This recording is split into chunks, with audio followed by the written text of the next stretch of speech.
చేయండి అనేసరికి వెంటనే నడుము బిగించి 10,000కి పైగా ఇప్పుడు అవన్నీ కట్టారంటే ఇప్పుడు క్లీన్ చేసి కట్టారనుకోండి, దాని మీద మళ్ళీ వర్షాలు పడకుండా దానికి ఏర్పాట్లు అది కూడా చూస్తున్నారు. అవన్నీ సారు మరి ఏర్పాటు చేశారంటే మరి అది అభినందనీయం కదమ్మా నా అందరికీ. ప్లస్ అది తాతగారు నర్సయ్య త్వరగా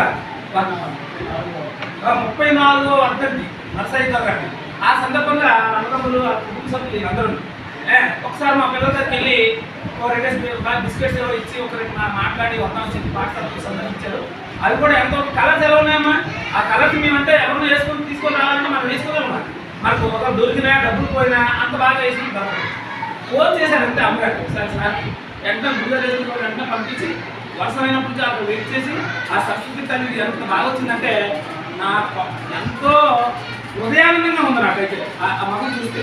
అలా ఉండాలి పాఠశాలలో అని చెప్పి ఏర్పాట్లు ఏవైనా మరి అవి అన్నీ మరి శ్రీనివాసరావు గారు మరి ఆ కుటుంబ సభ్యులు అలా ఆ కుమారులు అనేది ఇచ్చారు. అందరూ యొక్క ప్రోత్సాహం వల్ల జరుగుతుంది.